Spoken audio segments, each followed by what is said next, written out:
Okay, I'm coming in hot today. There's just not going to be too much preamble. I have called in. I've asked for a flyby. They said negative, Ghost Rider. Pattern is full, and I don't care. I'm fucking buzzing the tower anyway. This is me, Josh, the Birdman, coming in. The triumvirate of not so cool has assembled. We're in the steam tunnels. Three of Clubs, how you feeling today? What it do? I want some butts, and I want them now. Oh, that's a good way to start off. Any day, any day, especially a Friday when we record heading into the weekend. Starchild, where you at? Oh, loving life, ready for this controversial topic, and saying hello to all of our listeners. Fantastic. All right. Well, there's a reason I'm so fired up though that I'm coming in this way, because I just had to get through the preamble quickly. Also, while I have you here, don't forget to go rate and review us over on Apple Podcasts and iTunes. Always help that out. We'll remind you that again at the end. But since we have you here and we have you as a captive audience, I got to talk about, there was some momentous news it was in the news this week. So I'm sitting there reading, some actual regarded news journals, amazing as that may be. Occasionally I do such a thing. Though it is probably bad for your health, let's be honest. But speaking of health, yes, in fact, scientists sat down and did a study and showed you that smoking weed can help prevent COVID-19. Smoke weed every day. Every day. Haven't gotten it yet. All I'm saying is I don't believe any of us have had it yet. I don't know. There was a time very early on, my kid's school was the first school in Massachusetts. Woohoo! Big thing to brag about, to be shut down because of COVID. And we all got a cold around that time. So I remember seeing that in the news and wondering if that was your kid's school. That was my kid's school. And by and large, back then, you couldn't kill anybody to get a COVID test. So who the hell knows, right? And if you didn't show up with like 105 fever, they were, get the fuck out of my office. No one wanted to know. So, okay, excluding that, ridden through this thing, actually some of the healthiest years of my life, because my kids aren't catching all the goddamn colds from school. That's so true. That is so true. But I just wanted to say, officially pronounce here today, the esteemed gentleman on the cutting edge of science. Right? We are scientists, ladies and gentlemen. Unbelievable. Look at what we are doing here on this podcast to advance the health and safety of mankind. I think science. I think we deserve. Yeah, Mr. White. I'm going to give us a little golf clap for our research over here, because clearly, man, we're doing that. We are putting in the research right here and just doing our science to keep it. But so when I'm reading this, though, maybe this is just me. You guys can bounce it off. I have this sort of image of the scientist committee, the meeting, because that's what scientists do, right? They go before the board and they have all the various, all right, world domination coming along very well here, profit margins up, and then it's just eventually I was like, oh God. Josh, we already know what it looks like. We already know. Yeah, I'm gonna break news right now for all our esteemed gentlemen listeners. You guys are hearing it here first. This is freaking some Nostradamus shit. If you take yourself back to an early, well, actually it was late 90s, probably like around 97, 98. You can look it up. There was a nice film noir brought to us by a young David Chappelle and Neil Brennan. And I believe the exact scene you're talking about is at the beginning, where it's a giant research building that nondescript, looks like any other sort of giant lab research, blah, blah, blah. However, they have rooms full of marijuana. Right. Full. So you just have to ask yourself, before you even get further, or before David Chappelle hands the mop to the scientist and tells them, hey, since I'm going to do your job, you should be mopping up this floor, which, by the way, is a genius fucking part. Genius part. That part stuck with me so well. It's like, yeah, exactly. If you're going to fucking ask me to do your job, you better start doing some of my shit. But they had rooms full of marijuana. So you just have to ask yourself, why? Why? Because they knew. They knew. Way back, conspiracy theory. Here you go. This first place you hear. Dave Chappelle and Neil Brennan knew how to stop COVID back in the early 90s. And Jon Stewart co-signed on it, and he's like, whatever, I'll just show up and give you 5 minutes. I guess so. I mean, in my head, it's funny. I must have had that skit in my zeitgeist because, in my head, it was like, this sort of stuffed shirt meeting, giving it to a bunch of board members. And then he was going to kick it over to Dave, who in my mind was the boss's son, right? Like the chairman's son is like, and Dave has a presentation to make. Yeah, man. I told you smoking weed was good for you, man. All right. I told you to smoke the reefer. That's it. Jesus. In that case, it probably looks like when in Austin Powers. Yeah, when it's Dr. Evil and all his henchmen, and then Scott. Like that's probably what it looks like. Why don't you just shoot him in the head? Why don't I got a gun in my room, pal? Done. Just don't get it, Scott. Just don't get it. Just don't get it. Lasers, which I'm about to cover. Oddly enough, I don't know how we do this. Holy fuck. Yeah. The fact of the matter is that I just really wish I could have been a fly on the wall for that presentation, as well as, I guess I've been part of a control group and who know it all this time, but still, all right. Feeling healthy today, feeling good. Life is good. Protecting my cells. Birdman, I'm sorry, but I have to get this off my chest, and I hope someone in Hollywood's listening. Could you guys, since we're talking about research and since we're now proving that marijuana is sincerely the COVID blocker, although please get vaccinated, I just want to ask people in Hollywood, have you been around the scientists that have been smoking weed to avoid COVID? Because they do not fit any of the goddamn descriptions or actions that you guys love to portray in all your movies and TV shows.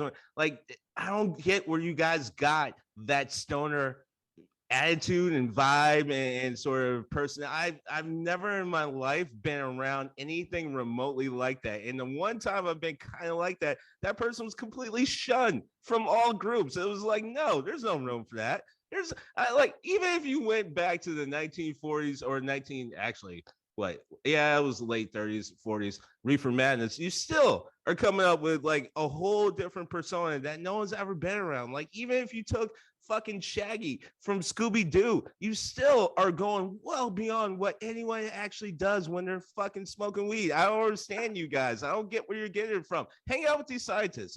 Get vaccinated, stop COVID, hang out with these scientists and learn what happens when you smoke weed. Chances are you're probably doing some scientist shit, which I'm not going to blow anyone's spot up, and I'm not going to say what happened and when it happened, but I can tell you that I have interacted when things have exchanged hands for the sort of COVID blocker, and one of the people in the room was a neuroscientist. Well, I mean, firstly, I just want to say I'm glad we've achieved my goal earlier than I thought, that apparently we now can give you bad medical advice here on the Steam Gentleman, which is winning. Dude, Joe Rogan's getting $250 million for that. So the way I look at it is we're giving you actual science, and just give me 1/10 of a billion. You just tripped on some real shit right there, man. Like, could you imagine? Like, the envelope has been pushed so far about the shit that we can say in a podcast, and we're just such responsible people. We're not going to do that, but we could totally fuck with people's lives. I mean, you look at the shit that people are saying on some podcasts, you know what I mean? Like, you seriously, like, you look at the amount of leeway that so many podcasters and pundits and commentators have right now. Like, just put it in the form of a question. And you can get away with some shit. Can you cure glaucoma by staring directly at the sun? I don't know. I don't know. And you prove we can't. I mean, what happens if you put your penis in the bicycle spokes? People have questions. Right? How do we know? Questions, right? How do we know? What could happen if you send all of your money to this account number? Right. Where are we getting this from? Well, where are we getting this from?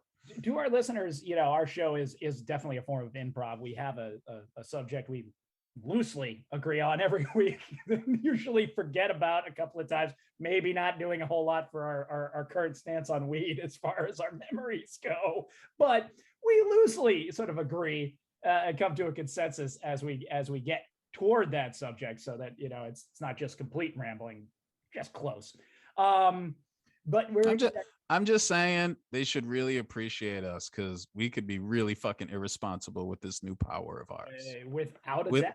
But with great power comes great responsibility. Oh, and you just absolutely dovetailed beautifully into our subject this week. That's what I'm trying to point out. Like a fucking teenager with a new car.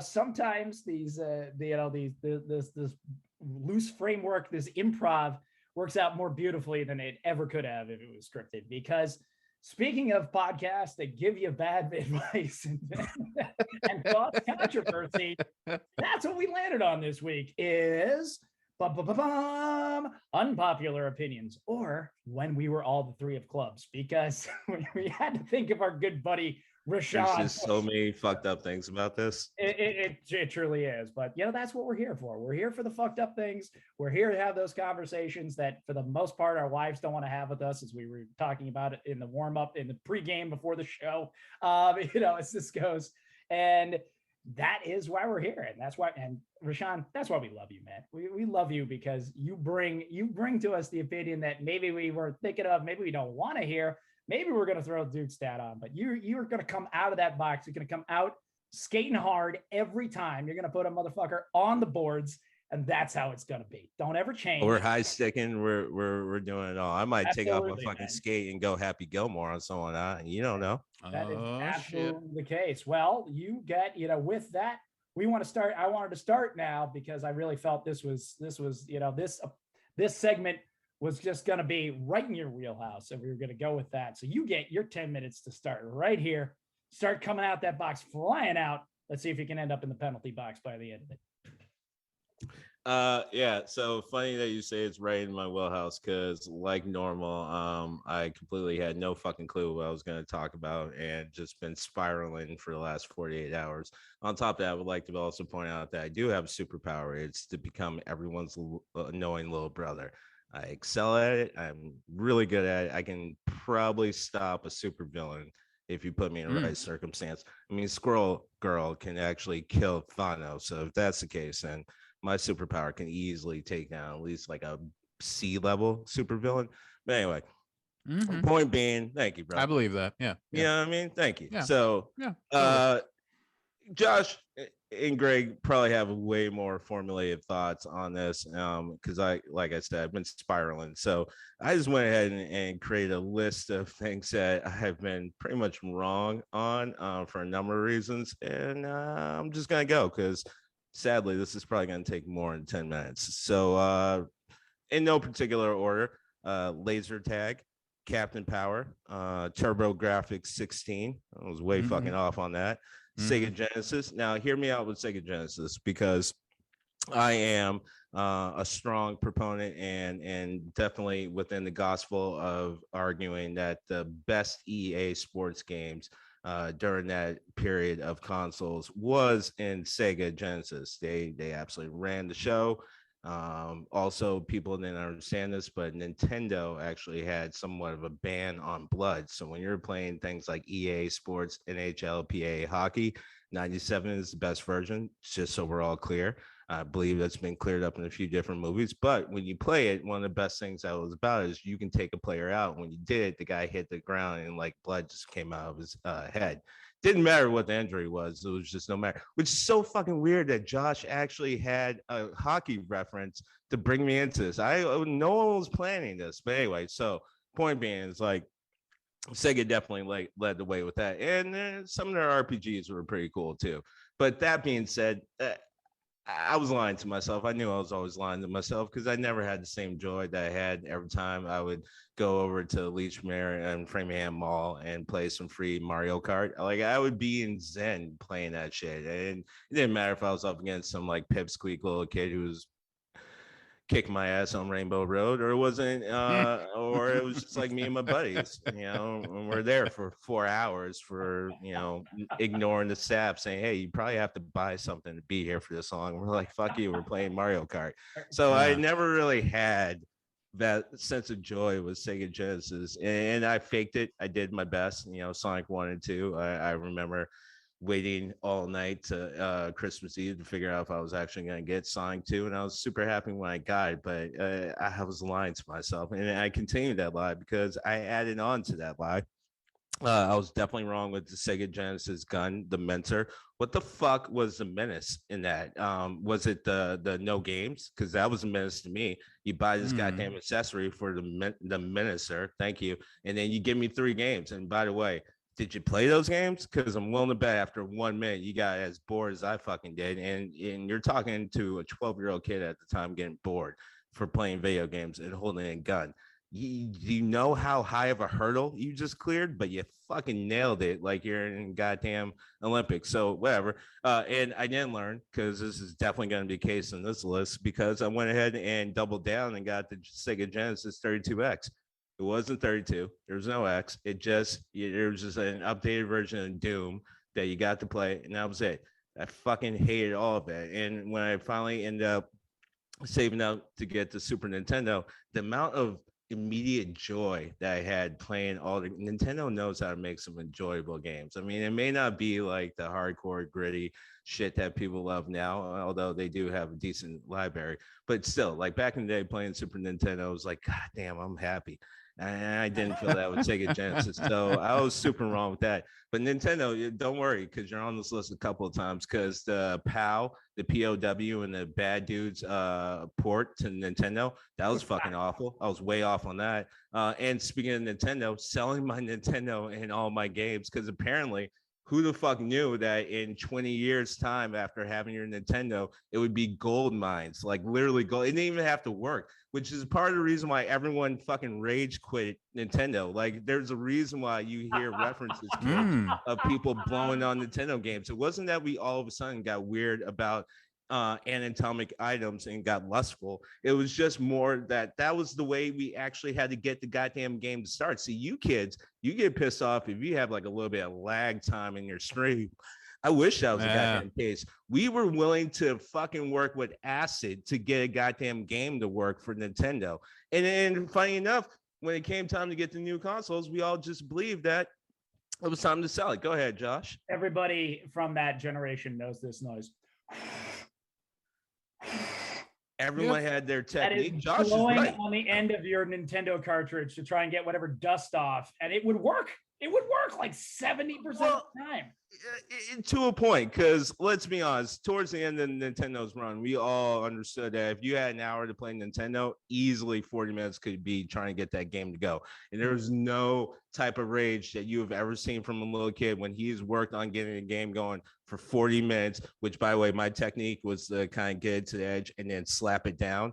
Like just like really push it down. That was my shit. Also, I was not averse to going to the rubber alcohol method. Don't worry what that does to microchips, because we were just willing to fucking risk it for 5 minutes of going. But with the rage you would see from kid from working on a goddamn Nintendo game for hours at a time to get it to work, only to see it fucking move into that weird sort of screen where like automatically the whole game's fucked up and it's just not gonna go no matter what. I've seen kids straight up launch Nintendo systems out windows because of that bullshit. But I digress. So selling my Nintendo in the games, that was a bad move. I was totally wrong on that. Oh, fun fact, I got nothing for that because everything I sold, I actually left at GameStop. And when I realized when I got home and I called them, they're like, yeah, we don't know what you're talking about. They fucking knew. Those teenagers took my goddamn money and they went ahead and they had a good time. I hope one of you got an STD that day. Also, so way off on Little Caesar's Pizza. I loved it when I was a kid. By the way, not likely. I'm just saying when it came down to it, Actually, no. Don't, Josh. God damn it, I got a lot of things on this list. Don't get me on a rant and tangent. Right. But one of the things that I was severely pissed off about when I got out of high school and a couple years out, and just talking, I was blessed enough to have a lot of different circles and groups of friends, and talking to one of my friends who's kind of in the quote unquote theater geek nerd circle and all that. Apparently they were down to fucking fuck all the time. Like they were just fucking left and right. So no, I'm willing to bet if you're working at GameStop, you probably were getting way more than I was. So anyway, all good. The feeling, the doom and gloom of the impending long reign of Vanilla Ice. I was wrong on that. Thank God. I was wrong on GoBots. Way off on that. I was wrong on being a Cowboys fan instead of a Patriots fan when I moved here and growing up. Now, here's the funny part, and this is the reason why, and I'm being dead honest. I'm honest about all this, weirdly enough. But what happened was I actually grew up being a 49ers fan. And then when we moved to Massachusetts, I was so anti-Massachusetts because I was just so fucking pissed that I had a chance to live in California and now I'm in cold-ass Massachusetts. Like I was spiraling. I didn't know what to do. So anyway, my brother was a Cowboys fan. My dad's a Redskins fan. Sorry, Washington football team. I felt bad saying it, but I grew up fucking saying it. So I'm sorry. It's programmed. But point being is that was the influence in my house. Also, when we moved here, people don't understand what the Patriots were. You should look up what they looked like in the 80s. It's kind of hilarious. There's so many different things that by the time you get to what Sullivan Stadium was and what it was like and what would happen, it all made sense. Like it was like, yeah, the stadium sucks, the team sucks. It's all good. Never ending story 2 turns out wanted the story to end. And also was pretty sure the sign of the 4 horsemen coming was movies being made about board games, and fucking Battleship came out, and here we are. Wait a second. I don't know. Jumanji was good, but all right. Jumanji was good. My kids do it. We actually have a Jumanji game. We got them for Christmas. I gotta play that later today, but take a breath. That's why I think you missed your calling. I think being a part of some kind of U.S. team, because I'm not sure if there was a single like inhale during that entire list. I had a lot to get through, and this is the truncated list because I knew I only had 10 minutes. I'm pretty sure I went to like 11 and a half. That was a RaShaun 10 minutes. So let's just leave it at that. Like everybody. Oh, that hurts. That's fair. That's fair. That is so Einstein was talking about relativity. This wasn't quite what he had in mind, but that was still. I have no connection to time. I have no connection to time. I am still impressed. The only thing I want to throw in there is that, even though I'm not wearing it today, most of my Patriots gear still has the Pat Patriot on there. And the thing I loved the most, I mean, there was so much to love about Thomas Brady Jr., Thomas Edmund Fitzgerald Brady Jr. I don't know. I'm just throwing in Irish names there. Was that he would wear that old Pat Patriot symbol. And I guess Robert Kraft didn't like it. But anyway, for the rest of the country, I know you fucking hate us. That's fine. We love that. Growing up watching that team suck, that was my unpopular opinion. My unpopular opinion, because I got more, but I still was behind the Pats when they sucked. Love the dynasty. They're gonna suck again. I don't care.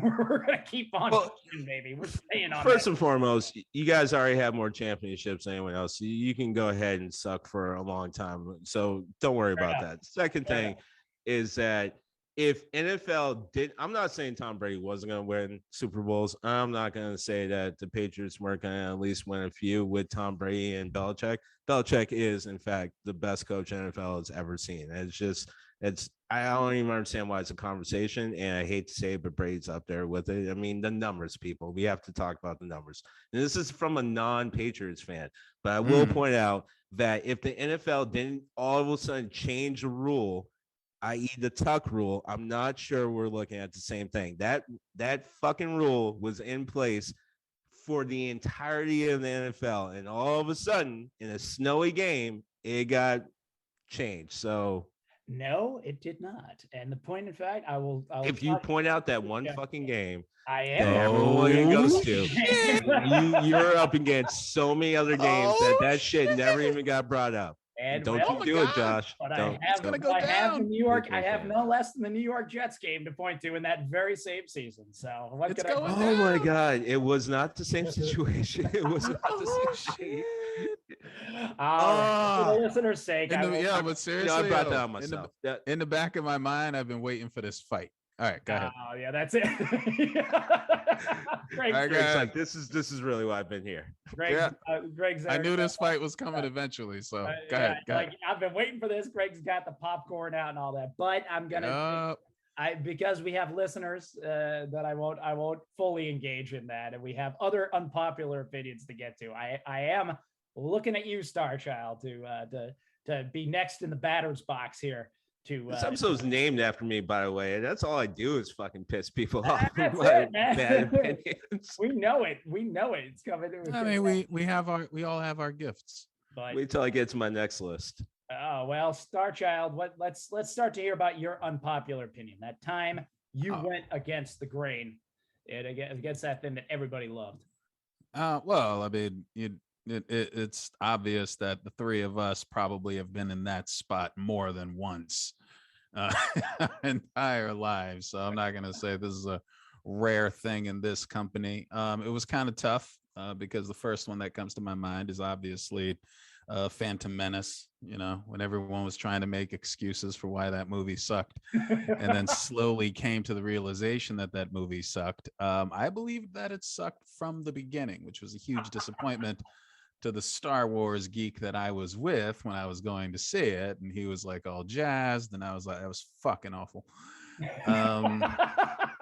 So that I was going to land on that one, but you know what? I'm getting a reputation for ripping on Star Wars too much. So I'm going to let that one go to one. Then I was thinking a big one is probably not replacing old actors. I have no problem with a new Indiana Jones. I have no problem with I have no problem with a new Batman. I have no problem with the new Bond. It's going to happen no matter what anyway. And then it's like, I have no problem with a new Luke Skywalker. And I was like, damn it, there I go fucking with Star Wars again. So I was like, you know what? I'm going to leave it all alone. And I'm going to go to another time where I stood all by myself. And this is no disrespect to their legacy. Rest in peace. But Tupac and Biggie are overrated. Whoa. I understand. They were definitely at their peak when they died. But I kind of feel like, people were in the 60s, you know what I'm saying? And people from the 60s were like, the Doors weren't a big deal until Morrison died. Like it was kind of a thing that shot you into being a legend. But before then, you were just kind of okay, which is kind of true if you stop and think about it. Like at that time, a lot of people were making that kind of hip hop. A lot of people were covering a lot of the same ground. I mean, they were very successful, no doubt. But it was by far not my favorite kind of 90s hip hop. As a devout underground head, I should also start with that from the beginning. I was one of those De La Soul, Hieroglyphics, The Roots kids. Like no one liked, I was listening to Mos Def when he was Mos Def. So a lot of people, they didn't want to hear the kind of hip hop we were talking about anyway. So that kind of left me free to be like, this East Coast, West Coast thing is bullshit, right? And it really was. Like it really was bullshit. And I hated it because the kind of hip hop that was out. Now all of this is, subjective, and I ain't gonna say that I didn't shake my ass to the occasional tune in that day, but considering that it started with MC Hammer and Vanilla Ice. It's twice we've mentioned Vanilla Ice in the same show. That's why people are here for the Robert Van Winkle. Robert Van Winkle. And then kind of ended with Pac and Biggie, because it really was just this period of just vulgar. Not even vulgar because they were swearing, but it was like vulgar because you could tell that this is just what the promoters and producers and executives were like. Go out there and just talk shit, go out there and just be that stereotype we need you to be. Go out there and just sell it. Did you ever sell drugs? No, that's okay. Talk about selling drugs. All right. Get out drugs, there, everybody. Over the top obnoxious with it.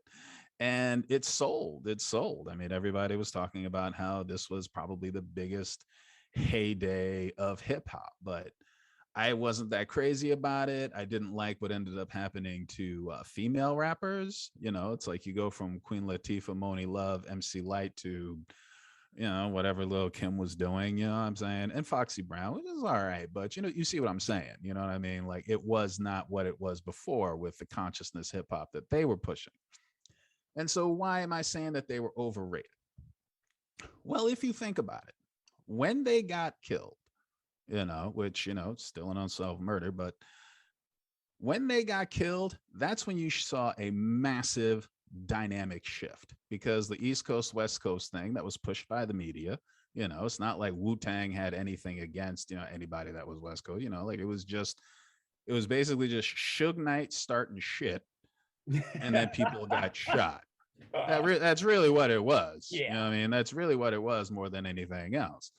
And after they had gotten shot, if you think about it, that is when rap music really went national. And by national, I mean New York and California were still players, but they weren't the capitals anymore.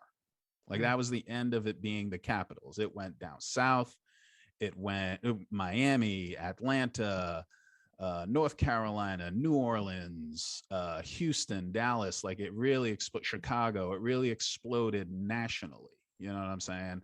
And honestly, that Master P, the whole Southern bounce trap sound is hip hop now. Like what you're hearing right now is basically just an impression of bounce and trap. And that's what people wanted. You know, people wanted Outkast, Lil Wayne, Master P, like all of that started happening really after Tupac and Biggie were killed, because they were the culmination of that little period of vulgar, just by the numbers hip hop that everybody had gotten sick of, honestly. And the East Coast, West Coast thing was all part of that. And that ended it. That them getting killed ended it. You know, so yes, who's to say that they would have, you know, we can't say that they wouldn't have been bigger, but if you look at how everybody else from that period ended up, chances are they would have just fell off too, because that was their thing. Yeah. That was their thing. Exactly. I mean, Biggie was just one shiny suit away, shiny jumpsuit away from going wherever the hell Mace went. You know, and if Tupac was gonna, how did we get back to church? Oh my God, that is there. It is. See, that's it. And Tupac, he probably would have followed Suge Knight right to prison. I mean, if you look at what happened to everybody on that label too, they did not do well. I would say he would probably be more acting. I probably not. Well, he was doing a movie with Tim Roth before he died. Yeah, but he also threatened the life of one of the of another director. Like so did Sean Penn. Yeah, so did Sean Penn on like 4 different movies. Yeah, but to put Sean Penn's record against Tupac's record, I mean, that's not, you can't make that. Like you said, it was all fake. I'm just saying, like I can't make that record. That's why we call this unpopular opinion for sure. Yeah. It was not to be. It was not popular at all. To be, but popular opinion. But yeah, you look at how everybody else in that label in that period ended up. Unless you were smart, like Snoop Dogg and Dr. Dre, and bailed, just bailed because. Diddy, don't forget Diddy. He's like worth $1 billion.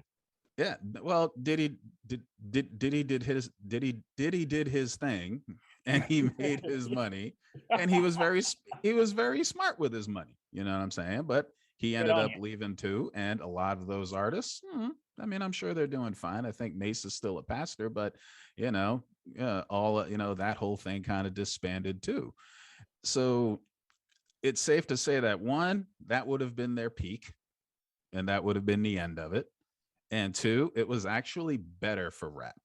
You know, like rappers now, like they're the amount of money that they're able to make. And a lot of that is because of Master P. Now, Master P is somebody that people don't give a lot of credit to because, you know, I mean, he's a country boy. People don't think he's bright. That man has been able to put in place and educate people, educate rappers as far as what to do with their money and their production. He's made a lot of people personal fortunes. You know, and you would have had to be around that period of time for to really capitalize on that. So that's why I said, you know, not only were they not the best thing for hip hop, but their death also meant that hip hop could really bloom, because their death also meant the end of Suge Knight and again the East Coast West Coast nonsense, and it meant that you had that transformation. Now, it's weird to put MC Hammer and Vanilla Ice at the beginning of it, but that glossy, cheesy, just for the money hip hop started with Hammer and ninja rap, like that. It started with just that, and then Will Smith, who basically just, you know, made commercials for his movies. Like they weren't really, you know what I'm saying, maybe after summertime, but you see what I'm saying. Like after that, like that's all he did too. So all of that, thank God, died with them. So I have no problem saying that those two are underrated. I'm not saying I'm happy they died or got killed. You stole my making that perfectly clear. Like I was probably a bigger Tupac person than I was a Biggie person. I won't lie, you know what I'm saying? Because like Tupac was just like so, driven and passionate. I was probably more of a Tupac person, but at the same time, what was happening around them and what was being brought to the game, I had no place for that. So I was one of the only people who was willing to say that at the time. I wouldn't. I mean, we didn't know each other, but we would have been sounding similar in a lot of different ways. I felt Tupac was a better lyricist, but he didn't always make the better hit. Biggie made better hits, but wasn't nearly as strong as people like to give him credit for as Tupac was. I think also the best part about Tupac was he was an artist in true sense. Like he really wasn't stuck in one medium. So that's why I would argue what would end up happening with him is more like a Paul Robeson type of the times type thing where he's just involved in so many different things. Also, I like we're talking about popular opinions, but I would point out historically you're a little off because rap was pretty much across the country by the early 80s. It was just what was happening was radios were very dominant in what you heard to the point where you bring up Master P. Master P had multiple albums before we even knew about him. And if you talk to anyone in New Orleans or anyone in the area, they'd say the same thing. It's like, oh, these guys, yeah, they've been doing their thing for a long ass time. And I remember even going to see family in North Carolina and seeing like things like BET. I'm like, what the fuck is going on here? Like, you guys actually have rap on TV? Like all the videos, not just to your point, no, but to Greg's point, not just Hammer. Like, holy shit, like this is real rap. And they're like, yeah, what the fuck you got up there? Like, aren't because their perception was being even in Boston, we were basically New York. So we had everything New York had. So their perception was, yeah, well, you guys get the same shit we're following or try to do. So hip hop was across the country really since the early 80s. And a lot of what we ended up seeing was guys figuring out how to get past censoring. Because we also have to remember it was almost impossible in a lot of ways in the early 80s and mid 80s for these guys to even get booked. So that's why even like I brought up way in the beginning of our podcast, Will Smith and DJ Jazzy Jeff, part of the reason why they came off the way they did was because that was their way of getting booked. And also Suge Knight was still doing shit all the way up until like the mid 2000s until finally, or not mid 2000s, but about a decade ago until finally he got fucking in prison. But I also need to point out to Greg's point about Phantom Menace. It was so fucking weird at the end of the movie because I went premiere night. I was one of those. We had planned it out for like a year. Me and some of my college best friends. We had literally multiple stand-up cutouts in our dorm rooms. Yeah, ladies, it wasn't a good year for us, but we were ready to go. And to Greg's point, the fucking energy of the whole theater just seeped out so hard for like hour and a half till finally get to the Duel of Fates. And the way we all tried to cheer ourselves into trying to be happy about the movie at the end of the movie was so hilariously palpable and like shared. It was you're looking at each other like, we know this movie sucked, right? Like we know. We're like, no, man. What about the fight? What about like what else? What else you want to talk about? Let's like, hey, Greg, God damn it, you're so right about Phantom Menace. That hurt so much. That hurt so goddamn much. So bad. Oh, it hurt. I can still feel the pain. I mean, watching Final Fantasy on my birthday and not seeing the actual Final Fantasy, but basically Alec Baldwin just running or Ben Affleck running around in CGI. And that hurt, but no, man, nothing hurt like what Greg just talked about. That shit was hard. Phantom Menace was hard. The worst part was I went back and saw it a second time to like try and make it better, and it it got worse. Like that's the honest to God truth. I'm like, it couldn't have been that bad. It couldn't have been that bad. Let me go see it again. Nope. And I know I'm not alone in doing that. I don't care. Oh, dude, I knew I was in trouble. Like I tried to fake it for about 3 years, and I knew I was in trouble when I popped the DVD in and literally just would always go right to the dual face. I'm like, this is all I'm here for. This is what I'm here. I bought the DVD literally for this. I don't give a shit about the rest of it. Dual fates and fuck it all. Fuck all the rest. Yes. Well, Greg, you took away my shit talk. I was gonna say that your controversial take was that Tupac and Biggie must die, but you were like you saved yourself just at the end there. And I do remember watching a documentary on TLC, and Lisa Lopez, before she died, said that she was on a retreat and God had told her to go work with Suge Knight. I'm like, if God is calling you up and telling you to work with Suge Knight, hang the fucking phone. Wait, who said that? Lisa Lopez, but when she was do you know how creepy of a statement you just made? I'm just saying I'm just telling you. Do you know what happened to Lisa Lopez? I do know what happened to her. I so understand. Clearly, yeah, I guess that is not something you want to put together, but that's fucked up. I was just like, I was like, oh my God. I want to work with Suge Knight. God's like, nah.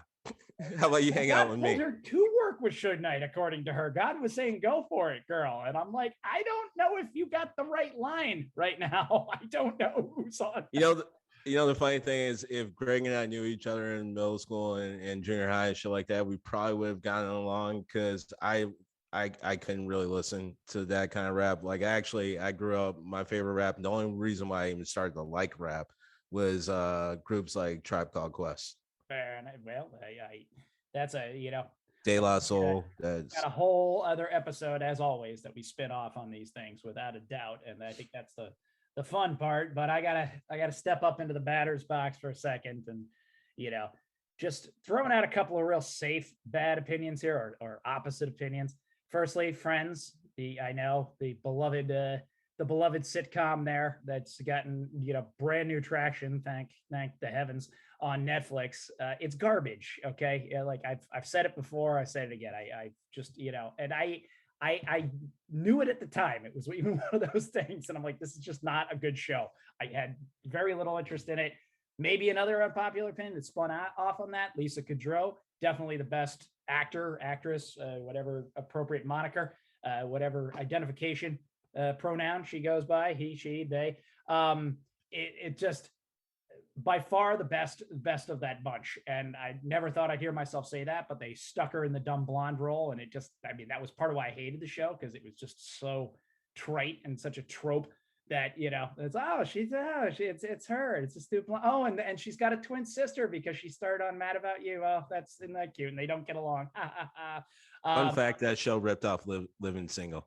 Yes, it did. There were much better examples of that, but of course we had to go with that. So, okay, all right, but safe one. I think hindsight 2020, but I absolutely had that one on the nose. Current unpopular opinion: I've watched The Witcher, both seasons now.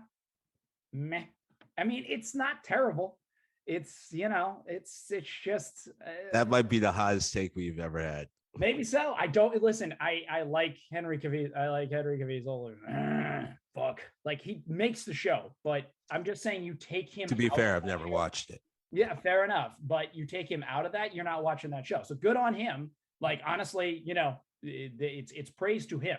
The man carries the show 100% by himself. Like, that's good for you. Like, good on you, man. That's awesome. And it's not terrible. I don't hate it. I'm just at a meh, which, like I say, probably an unpopular opinion, because everyone's like, kind of over them, all over themselves about it. Actually, I'll tell you, go watch Wheel of Time. I think that's better over on Amazon.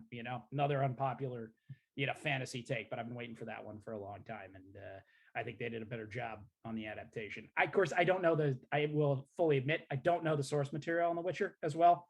A little after my time, and didn't play any video games or any of that stuff. So don't have the grounding in it. Maybe that's why it's not grabbing me.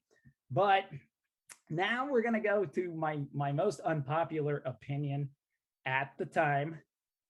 It's a little tricky as a steam gentleman because we're brushing up against our one and only bylaw, which is kink shaming. And I'm not kink shaming here. I'm just pointing out it was such a cultural phenomena and it took the world by storm and everybody was into it. But 50 Shades of Grey was terrible. It was just no point to it. Pretty close to no point whatsoever. I still am trying to figure it out. I'm still trying. This is your hot take? This is my hot take. I know, but this is my unpopular opinion at that time because everybody was into it. Everybody was like, I remember sitting at the gym and watching one of our patrons sitting across from me, engrossed in this book, right? Oh, that's creepy. All I could think of now was it was a woman, so fair enough. But all I could think of is like, well, wait, if I brought out the quote unquote glossy girly bag, that would be kind of awkward. It'd be kind of weird in that regard. But yet, people, it's hard to remember at this point because we have settled on the fact that it is not so great at best. Most people have settled on the fact that it was outright terrible. But why was it that I, as a red-blooded American male, was sitting there at the time and just like, no, this is porn, and it's not even that interesting as porn goes, right? How is it that now? Okay, it was written by a woman. It was aimed at a female audience. I do understand that, and that we were going for erotica, I guess. Is that the appropriate term that was trying to be used at the time? I don't know. I guess, Greg, you can tell me. I think everything sounds a little bit better if you say it in French. A little bit more respectable, a little bit more stand up. But nevertheless, still, it was like when I remember the scene in Boogie Nights when Burt Reynolds is talking about his ambition for his porn movie, right? He wants to have that scene where a man has climaxed and will sit there in his own juices and watch the rest of the story. That seemed to be what this series was about. And I understand, as I say, again, aimed at a female audience, allegedly. But I just like to point out to people, we did not plan on bringing up Mark Wahlberg twice. Hey, or Vanilla Ice. This is a weird fucking day. We're good at this, man. We're just this is our zone. Our zone is bringing up all these weird disparate influences that make up pop culture and societal commentary. But this is where we were at that time in society. I don't know. We wanted to bring porn mainstream, and that is what happened. I'll give it that. It actually managed to do that, managed to bring something that was, had definitely, for some pretty obvious reasons, moved off the streets and off the theaters into the internet, in the privacy of your own home. But this idea that they were gonna like out to Pee Wee Herman. Exactly, this idea that this was gonna somehow flushed out characters and flushed out ideas and gave them more depth. And I was like, okay, so the main character is in his 20s and has already built a multi-million billion-dollar corporation. So for starters, right there, I mean, okay, it's escapism, it's fantasy, right? So he's a hot young 20-something-year-old, of course, in perfect shape, like the real heads of these corporations. He's a crypto bro. He's a crypto bro, man. Exactly. Before crypto, he was crypto before there was crypto. And yeah, in the end, he's got to get her to sign some contract. I just it was so mind numbing at the time. The watching the mental gymnastics of people at that time trying to say this was good, trying to say this was quality entertainment, which, God bless you, there's plenty of shitty entertainment out there. I watched some pretty bad porn too. So I mean, it's okay. Right, like it's all right. It happened. Okay, I get it. Right, you don't need the details. That's fine. But still, watching people do backflips over this and trying to talk about the Christian Grey or whatever her name was, Anastasia. Of course, it's just like perfect, almost perfect, respectable porn names as opposed to cinnamon toast or whatever it was back in. Shout out to Silver Spoons. Remember when they were trying to watch the porn on Silver Spoons and they got caught? Nobody. Wait, someone was called Cinnamon Toast on that porn? They were trying, not really, but just in the episode of Silver Spoons where Ricky and his friends are trying to get. Imagine if an actor called their shot that hard. Yes. I mean, like, I'm gonna be so good at this. I'm just gonna go ahead and call myself Cinnamon Toast. It don't matter. That's it, and the kids are all eager to watch. But yeah, I mean, at the time, now I get it. Now I'm pedestrian. Now it's not a hot take, so I have to ask you to come back with me. 10 and 12 and however many years ago it was, because I've tried my best to block it out. But I just was thinking about that this week. I was like, God, I remember when everyone thought this was like avant-garde and this was hot. And listen, I'm pretty vanilla, so okay, all right. They were going into B&D and S&M, and I get it. Obviously, I'm just a dumb schmuck of a middle-aged guy from the suburbs. So the epitome of you're a Meshuggah. Stop it. Come on. But I really was astounded that somehow I was, nevertheless, a guy who was sort of like, porn? Meh. Like, what are you doing here? What are we doing right now? What are we trying to do with this genre? So that, yes, at the time, that was my unpopular opinion. And I know people were shaking their heads at me now. Now they've come around to my point of view. A couple of years later, hindsight, like, actually, that was pretty fucking awful and pretty terrible. But I don't know, man. I think you're not vanilla. I mean, maybe French vanilla. So like, not that right. You're like, you gotta make sure what vanilla you got. Like, all right, no, do I got vanilla? No, fuck that. I want the French vanilla. That if you're gonna be that.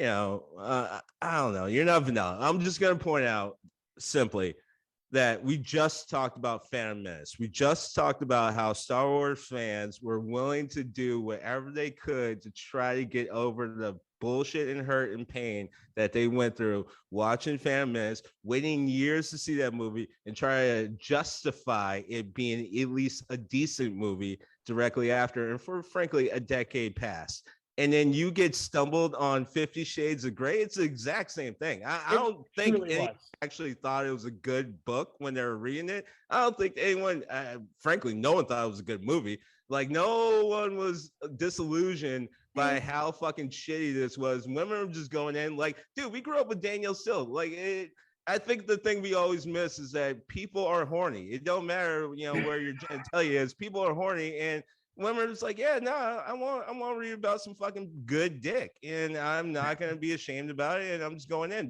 This horrible phrasing. It's bad grammar and structure. It's a bad story, but I just want to read about some peen, and that's not surprising. And for them to justify how bad it is, again, we just talked about Phantom Menace, and then last part, Boogie Nights. I can't not bring this up, but the thing that I love so much, and I empathize, and I felt so bad for, were the pairs of children and parents older, like 18 above, that went to go see it, like best friend parents, like, I'm my mom's best friend or my dad, we do everything. And then we went to go see it because again, the last scene in Boogie Nights definitely made some awkward car rides home for a lot of parents. A lot of people just did not say anything after that. They didn't talk about how good the movie was. They didn't talk about that scene with the kid dropping the fucking fireworks.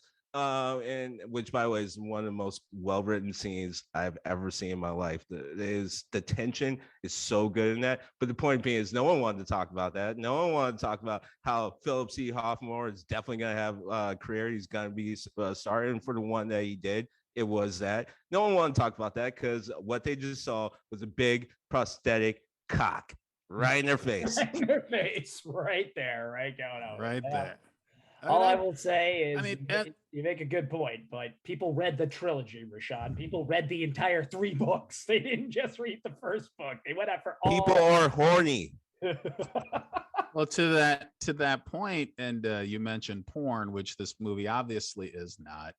And whereas it is, I'm going to make a generalization, like whereas it is not impossible to find a woman that loves a gooey load in their face, it is rare. And so I think for that general crowd, 50 Shades of Grey was perfect, because that's the thing. They had a while after the sequel came out, they actually had a group of porn stars do this really funny just skit where they were talking about everything wrong with 50 Shades of Grey. And it was hilarious. And they all just landed on, where's the dick? Like it's like, where is the dick? And that's the big difference right there. Pornography isn't subtle. And this movie in 50 Shades of Grey, I didn't read the book, and I did sit through the movie, but it's not in your face like porn is. And true. I mean, no doubt one of these days we'll do a episode about porn, because again, it's in your face whether you like it or not. But I think for that crowd that needs 50 Shades of Grey, they're fucking vanilla. They're vanilla. Yeah, they're vanilla. They're the ones that need their, sexuality delicately and slowly spoon-fed to them. And for that, and that sounded condescending, but I wasn't at all being condescending, because sexuality is a journey. It's a journey, and you figure it out on your way. And I think that for them, like this 50 Shades of Grey is very important and very necessary. A lot of them probably didn't know this kind of thing was an option. So it's an educational tool, is what you're saying. Do you guys remember the HBO series? Yeah. Do you guys remember the HBO series Real Sex? Yes. Yeah. All right. So full disclosure, I watched a show that as a teenager, really just to see the nudity. I was there for that. But eventually, like Playboy magazines, you end up reading articles because there's only so many times you can do what you're there to do.